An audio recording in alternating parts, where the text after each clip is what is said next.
Салют! Я Даниил, вы на канале AI Layer. Меня давно не было, потому что у меня было дохерища дел и нихерища энергии. Но вот я здесь с вами и с радостью готов представить вам небольшой, супер краткий, экстра поверхностный, совсем не глубокий и лишенный какого бы то ни было анализа лора вводный рассказ про сеттинг Темного Солнца. Если вам понравится, я разберу еще какие-нибудь аспекты этого сеттинга. Например, расскажу вам про расы, которые отличаются от остальных рас в ДНД. Или, может быть, про местную фауну. Посмотрим по ситуации. Let's rock!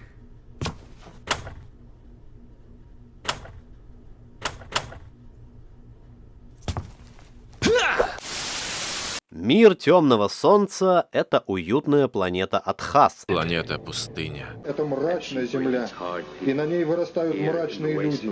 Даже песок будет пытаться убивать нас. Он грубый, жесткий, неприятный. Он проникает повсюду. Окей, чё-то я разошелся слегка.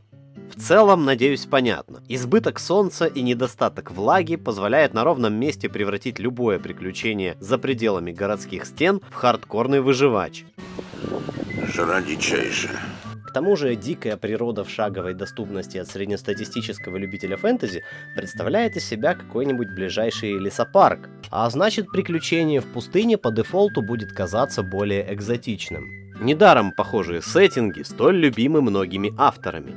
Аракис, Татуин, Барсум и даже не к ночи будь помянут Гор.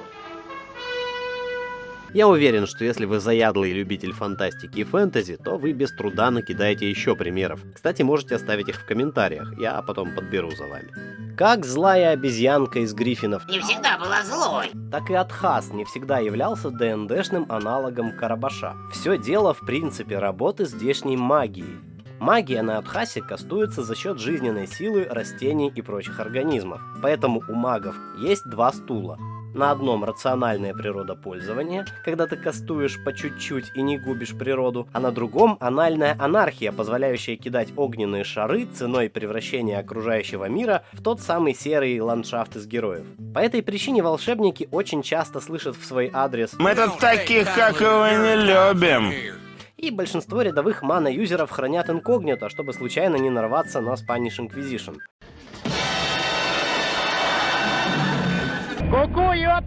Собственно говоря, причиной того, что в этом мире Пересохли реки и озера. На месте лесов появились пустыни. является как раз злоупотребление магией. Так что люди сами героически засрали среду своего обитания, а теперь потихоньку вымирают из-за этого. Ну ладно, это арканная магия. А что по поводу диванной магии? Как говорится... Ну и где теперь ваш бог?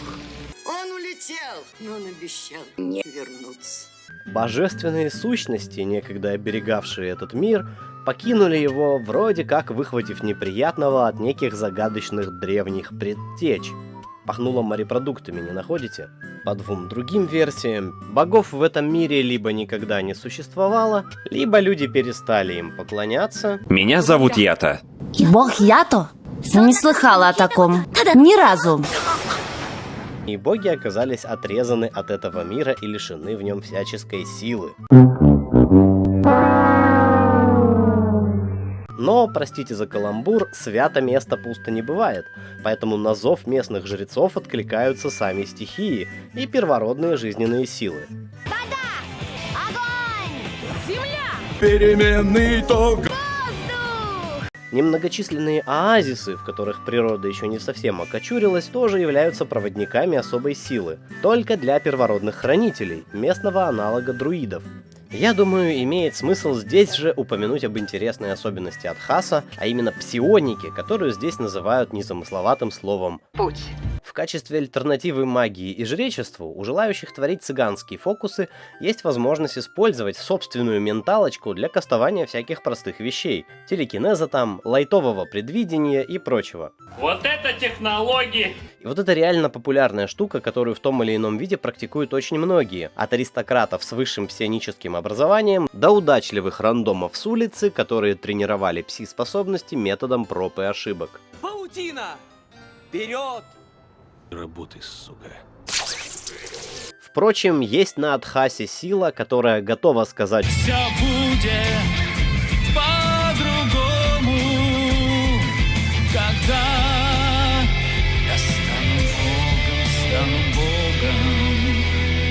которой накласть на экологические последствия от колдовства и которая смеется в голосинушку с этой вашей псионики. Помните Моровинд? Я помню. Там есть Самый лучший город на земле.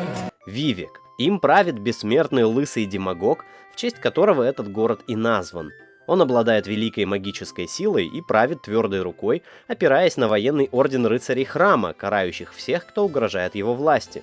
Так вот, в мире Темного Солнца каждый второй город такой вот Вивек, и каждый второй правитель либо такой вот Вивек, либо еще более конченый Вивек. Жестокие нравы времен прежнего фараона отошли в прошлое. Началась новая эпоха жестокости и насилия.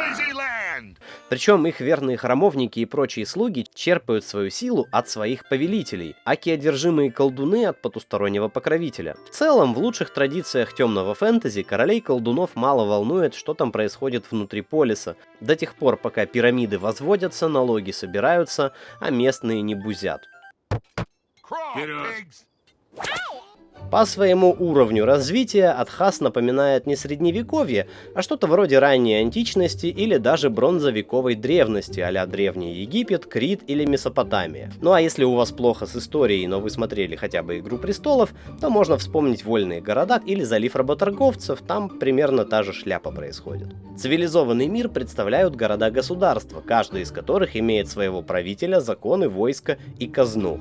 Они могут враждовать или дружить, но по сути каждый сам по себе. Основу основ экономики составляет купля-продажа,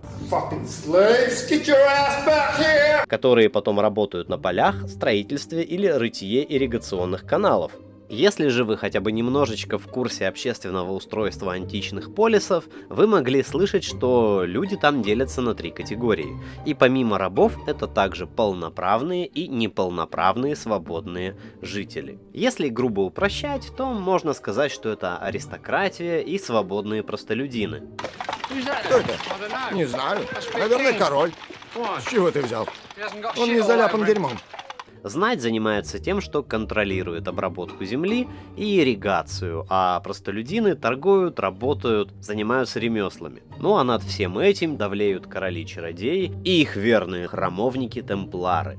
Да направит нас Отец понимания. В продолжении разговора об экономике капелька материаловедения. Во многих фэнтезийных и фантастических мирах любят выдумывать чудо-материалы. Мифрил, адамантий, вибраниум. А на Атхасе чудо-материалом являются металлы в принципе, потому что они в дефиците. Уже медь и бронза являются редкостью. Железо же вообще дороже золота буквально. Этот серый камушек идет 300 бат. за кило. Большинству людей приходится довольствоваться пухами и инструментами из дерева, камня, кости и хитина, как в Моровинде. Можете представить себе преимущество, которое имеет над остальными счастливый обладатель железного меча.